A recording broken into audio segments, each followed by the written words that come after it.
who are my honors college fans or friends out there? Okay, thank you. Whew. Okay, now the nerves just leave the room. Okay, and the second question I thought I'd start by asking is, who out there has a dietary need or allergy or restriction? That's what I like to hear. Let's give it up for allergies.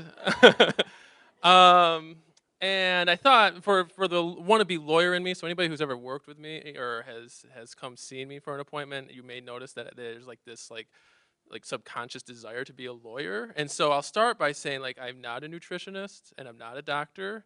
And so you should consult with your doctor for all of your dietary and medical needs. And so that way you can take my message home and reflect on it a little bit more. But what worked for me may not work for you.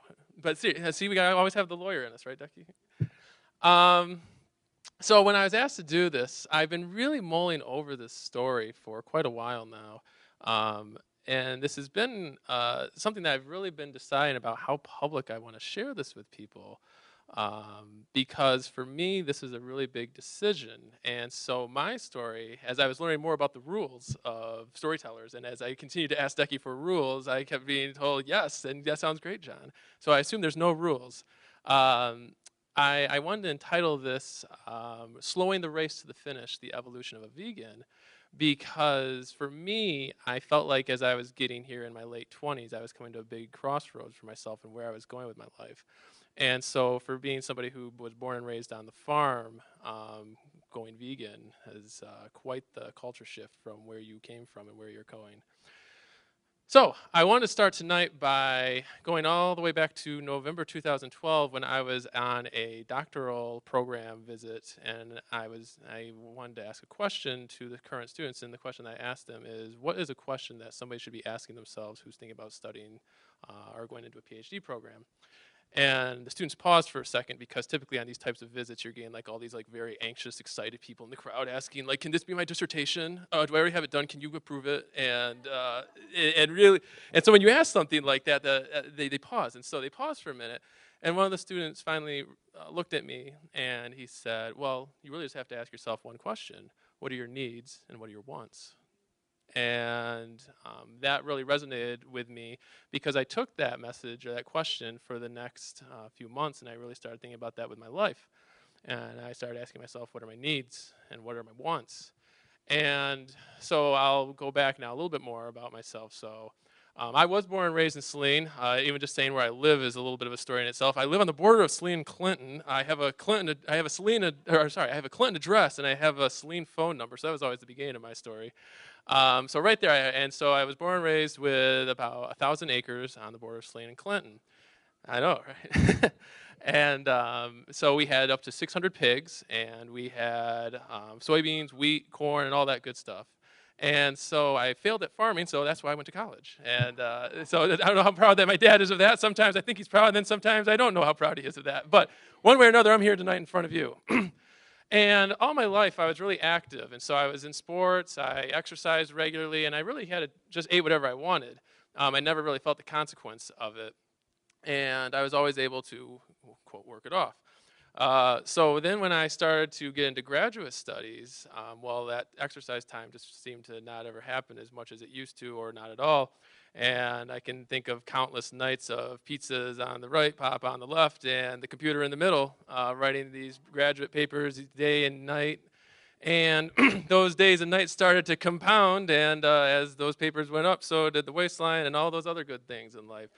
Um, and I wouldn't ever say I ever got to a point that it was too concerning. And so when I started doing this, some people were confused about what I was doing or what I wanted to do. And but at the same time, I knew as I started to take longer walks, or I was starting to exercise a little bit more, or trying to exercise a little bit, what once was so easy wasn't.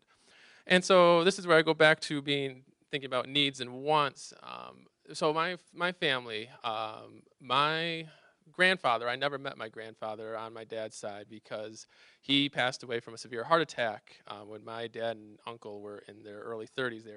He was in the hospital for a minor surgery, and they thought they'd surprise my grandpa by painting this barn for him that they meant to do for a long time. And when they were painting that barn, one of the members from their church came by and said, "Your father passed away from a severe heart attack," and they didn't know quite what to do, and so what they did was finish painting that barn.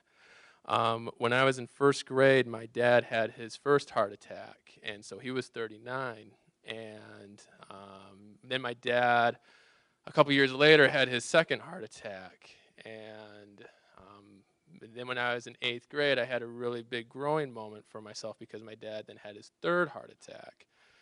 And he had a triple bypass surgery at that time. And for a couple months while I was trying to do my homework, I would be coming home from school and I'd have to go right to the farm for about 4 hours. And then I'd get home about 9 o'clock at night and I'd be having to try to do all my homework. And that was a really big moment for me about responsibility and growing up and what comes first. And when I think about those things, and now my father is a type 2 diabetic.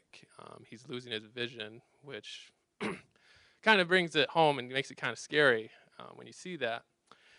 And coincidentally, at the same time when I made that visit about asking the doctoral student and him telling me about needs and wants, I came across this book on Barnes & Noble, which was the #1 seller for a day, and it was called The End of Diabetes. Yeah, anybody who's gone to Barnes & Noble, you see how they just change. You think you found the next top novel and it's gone the next day from the top of the list.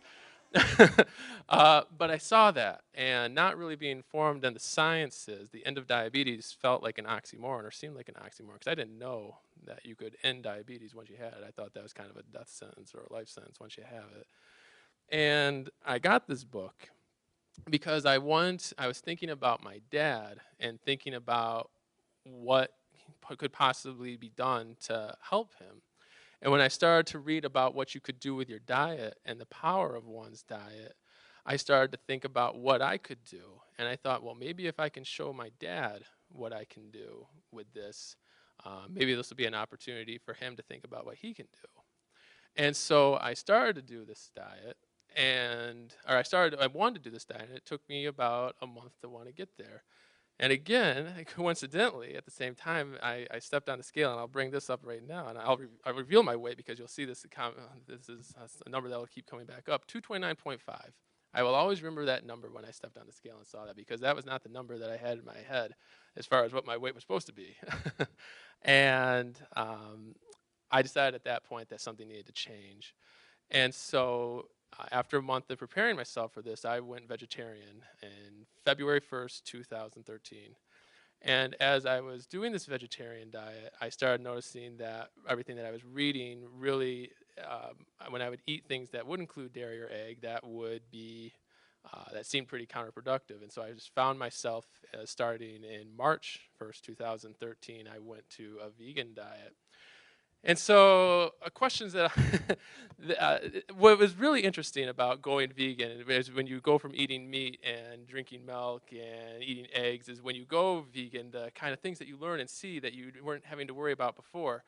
And you'd be with your friends, and so you're saying, oh, what do you want to get to eat? Oh, let's get a cheese pizza. Oh, I'm a vegan. Oh, I think it's organic cheese though. Oh, no, you don't understand. I'm vegan. I can't eat dairy. Well, why would you do that? Or things like, oh, let's go get breakfast. Oh, here, let's get some scrambled eggs. Oh, I'm vegan. I'm sorry, I can't eat that. Well, they're free range eggs. Oh, no, that doesn't matter. That's not quite what a vegan. That's not what I'm doing. Oh, why? What do you mean? And you mean you're gluten free? You mean you can't eat wheat? There's no wheat in eggs. Oh, no, that's not what it is. And so you learn that you have to always explain yourself when you're going vegan. And the other side that I think is kind of funny that you learn when you're on a vegan diet is when you go out to eat and you see your waiter or waitress coming at you, and when you see him coming, you're looking at him and you say, "Is this their lucky night, or am I going to be their first vegan? We're about to find out." And sometimes I typically start off when I'm out to eat, and I just lay it out there up front, and I say, "You're in luck tonight. You have vegans at the table." And sometimes it's like, "Oh, great, we have a great vegan options, and here's what I would suggest, and this is what my friend gets her. Oh, my mom, she's actually vegan. Oh, cool, that sounds great." And then other nights, you're really lucky when they come up to you and you say, "Oh, I'm vegan, and can you tell me, does your falafel, does that have egg in it? And does your garlic sauce, is there milk in that?" And then it's just like you threw a bunch of Sour Patch Kids in their mouth at one time, and they're just like, I don't know. Whoa, get me out of here. Oh, and that was really something for me to see. And I think one of the themes that I'll touch on at the end in terms of what that meant to me in that interaction. And so after doing this for a year, you start to learn what people, how interested people are in their food and how passionate people are about their food. And actually, when I started talking about what I'm doing, people would get really interested and their ears would perk up, or they'd actually start talking about themselves and some restrictions that they may have. But one story I thought I'd share is when I actually told my dad what I was doing, since I brought him up in our story. So it was a big day for my wife and I. We were actually going out for my mom's birthday, and I was trying to think, well, how do I approach this with him? Maybe we'll just not bring it up. I think I'll just order a salad. We'll see what they do. And so I got a salad that day, and so that was a little peculiar in itself for them as opposed to what I would normally get. And then I whispered to the waiter, well, instead of chicken, can I get steamed veggies on top of it instead? And he looked at me like, oh, okay, that's kind of interesting. And so I remember him bringing out the steamed veggies. And I remember looking at my dad, and he's got this eye of suspicion on me, like, what is he doing? And then I just remember this dump of the steamed vegetables, and what the hell is that? And then I have to explain, oh, this is what I'm doing, and this is why I'm doing it. And so that was when I had a chance to have a heart-to-heart with my dad about what I was doing and why I'm concerned, and we had a really good conversation. And now my dad is a lot more conscious about what he's eating, and even though he's maybe not doing it to the degree that and the dedication that maybe we'd hope for, I think at least he's a little bit more conscious about what he's eating. And no, he's not a vegan. I don't know if I could ever have my dad go vegan. I'm not sure about that. But I know he is trying, and I know that he knows how much it means to me to try to have him here as long as I can have him here. So summing it up here, I thought I'd just share some responses to some questions that I get when I talk about being a vegan. Well, John, isn't that hard? Don't you ever want to have a hamburger? And when I pause because I think about that, and I say, well, the best comparison I can say to that is when I like wanting a beer at lunchtime during the week.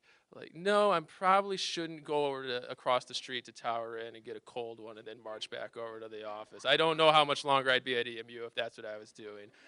But but at the same time, that the idea that thinking about the consequences of your choices, that the daily choices, that's what I think about. And now after doing this for a year, yeah, there's times that would be nice, but at the same time, I think about the things that I need to do versus what I want to do. And things that I need to do are be here with my partner and best friend and wife, Lauren, for those of you who know her or don't know her, who's also done this journey with me. And I think that's also been a really critical piece that we've been doing this together. And I have a hope and goal that we'll be able to be doing hikes and traveling when we're celebrating our 60th anniversary, and that we're able to move around as well then as we do now. Another thing that I think about as far as what I need to do is I hope that I just had a nephew, so I'm a new uncle. And I hope that someday my nephew Aiden, and I can order something off the senior menu together. And when he turns 62 or gets into his 60s, and so I hope I'm there to celebrate that with him. And I think in terms of summing it up here, being on this vegan diet, and I would have said a year ago or a couple months ago even, I would have said I'm on a vegan diet. But now I identify myself as a vegan. And I think being a white, heterosexual, male, literally with land, being in this place of privilege, roll with me on this. That wasn't the funny part. But I think in a cultural sense that this has been really telling or informing for me as well, because this has been a chance for me to be in the minority and to know what that's like. And I think it's made me a better person. And I think it's made me more. I'm able to relate with others who may, when someone said that they had an allergy, I may not have fully understood that, or understanding dietary choices. And I think it's been a good thing for me socially as well. So I thought I'd finish up with this line here, but apparently my computer. There we go. Um, the I really want you to consider. So from my talk, I hope that you walk out of here and considering what you really need versus what you really want, and think about that. And think about how, if you really do need something, what would you be willing to do to get there? And for me, I hope that what choices I don't know if I'm always going to be a vegan. That's a question I always get to. I don't know if I'm always going to keep on this diet. I think ultimately I'll be incorporating meat and milk and dairy at some point back into my diet.